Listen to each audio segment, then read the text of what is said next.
It's a beautiful day in the neighborhood.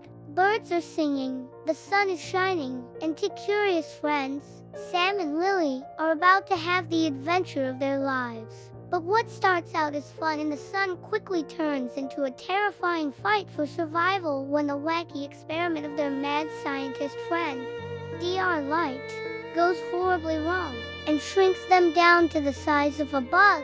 Now a normally routine trip to Dr. Light's wacky high-tech lab has become a desperate struggle for survival.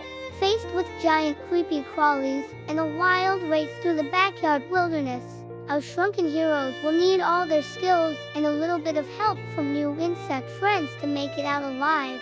With the help of his trusty robotic assistant, Bumblebee, Dr. Light had promised Sam and Lily an afternoon of fun, but when the duo arrived at the lab, they found Dr. Light in a tizzy. In his efforts to grow larger flowers for the local Bug Buffet fundraiser, he'd accidentally created a shrinking ray. B accidentally turned himself into a giant, and now the only way to reverse the effect was to collect samples of the 3 different types of plants affected by the ray: a daisy, a rose, and a sunflower. But how could Sam, Lily, and Bee venture outside when every blade of grass was now a towering tree and every flower a massive monster? No problem for our intrepid heroes. Suit up in special shrink-ray goggles, breathing masks, and helmets with jet boosters, they were soon exploring the great outdoors, or as they now saw it, the great big indoors. Their first challenge was to cross the lawn, with blades of grass swaying like bamboo forest and dandelions the size of beach balls. This miniature world was both beautiful and terrifying. But soon they encountered their first real danger, an ant hill, with nowhere to hide. Sam, Lily, and Bee had to outrun a hungry colony of supersized ants, dodging snapping jaws and stingers as they raced across the lawn. Just when it seemed the ants would catch up, Sam remembered his superhero training and used his cape to steer a passing ladybug toward the ants, startling them enough for our heroes to escape. Shaken but safe, they befriended the ladybug, who told them of the terrible trouble the shrinking rays had caused. Plants, animals, and even insects had all been dramatically altered, becoming gigantic and extremely grumpy. The ladybug, whose name was Lucy, agreed to help the friends find the antidote. But soon their path was blocked by a rose bush. Its thorns looked like sharpened stakes, and its velvety petals were now as dangerous as chainsaws. Sam suggested they climb one of the rose stems, but that meant facing a new danger, a horde of predatory mites. Using the jet boosters on their helmets, Sam, Lily, and Bee zoomed and dodged between the giant petals, evading the snapping mites. Finally reaching the top of the rose bush, they had to figure out how to get down without falling prey to a gaggle of gossiping ladybirds who eyed our heroes as snacks. Spotting a small hole near the base of the plant, Bee squeezed through while Sam and Lily covered him with leaves. Moments later, he popped out on the other side, revealing a secret passageway hidden inside the stem. The tunnel led to a hollowed-out dandelion where a wise old butterfly named Franklin lived. Franklin knew all about Dr. Light's experiment and how to stop it, but he was too weak to go out into the dangerous garden. So instead, he gave Sam and Lily a box of clues left behind by Dr. Light, and challenged them to use their smarts to reach his shed before sundown. With the clues in hand, our heroes were soon racing across the lawn again, this time on a tight rope made of spun sugar between blades of grass.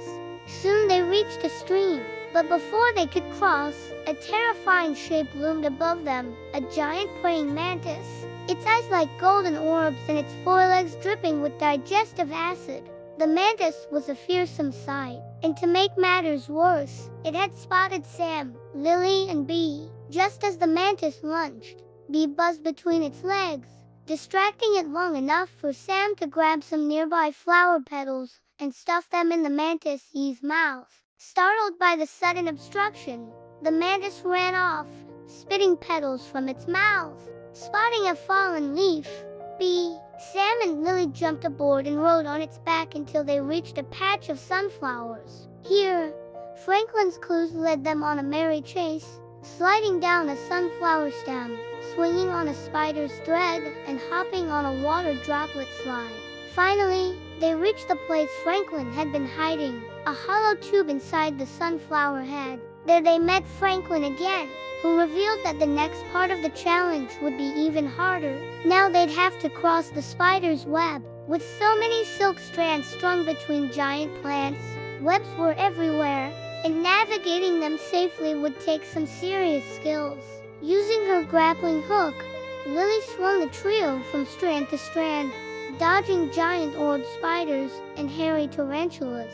But soon they found themselves dangling above a wide chasm formed by a snapped-off tree branch. How could they possibly cross? Then Bee noticed some discarded threads, and an idea came to him. If they wove the threads together, they could make a makeshift bridge. Working quickly, Sam, Lily, and Bee wove the strands together, forming a precarious pathway across the gap. Then they took a deep breath and began to tiptoe across. Suddenly, a large spider dropped onto the bridge, blocking their path. Startled, Sam fell off the bridge, landing on a leaf below. Can our heroes rescue him without collapsing the bridge? That question will be answered in part 2 of this epic tale. But we can still answer another pressing question. Are you subscribed? Hey there! Welcome to our channel where we bring you fun for the whole family. Catch new episodes of our original series every week and specials all year round. Be sure to hit that bell icon so you never miss an upload. Now back to our story. Dangling precariously from the spider's web, Sam had attracted the attention of a colony of giant ants who began closing in on his position. Realizing they needed to move fast, Lily and Bee hurried over to the leaf where Sam had landed. Working together, they pushed Sam onto a twig which Bee then fastened to a leaf with some silk thread. Then with Sam safely aboard, Bee and Lily slid down a nearby thread and swam across the stream. Reaching the other side, they pulled Sam from the water and made camp for the night. Soon they were awakened by a terrible sound, the crunch of a twig underfoot. Looking around, they realized they were in a spider's lair, surrounded by cocoons and egg sacs. Then a giant spider emerged from the shadows, ready to feast on the tasty morsels that had come to her lair during the night. This was a scary moment for our heroes, but spiders aren't the only ones that build webs. Dr. Light had equipped them with special webbing shooters just in case. Using the webs they shot, the friends managed to swing away from the spider and reach a cluster of cabbages. These cabbages were no ordinary vegetables. They were the legendary doom cabbages from Dr. Light's experiments, huge and full of holes. They looked like miniature mazes filled with booby traps and dangers. With the help of a friendly worm, the friends navigated these leafy mazes, collecting clues and solving riddles left by Dr. Light. Each clue brought them closer to the antidote they needed to return home, but it also led them closer to the end of the level, the biggest cabbage with the final clue. If they couldn't reach Dr. Light's shed before sundown, they'd never make it out of the garden alive. Now the final challenge, deciphering Dr. Light's last set of clues and racing to the shed. As the sun began its slow descent, our heroes hurried along, dodging hungry beetles and making their way past a slumbering caterpillar. But soon they had to face one last fear, a terrifying pair of jaws. Emerging from the final cabbage, they found themselves face to face with a hungry frog. This wasn't just any frog. It was the biggest predator in the garden, a fearsome beast known as the gobbler, and it had been waiting for a snack. The gobbler lunged, but Bee buzzed between its jaws, distracting it, long enough for Sam and Lily to run for the shed. With the antidote in hand, the friends raced to safety, escaping the gobbler's snapping jaws by a hair.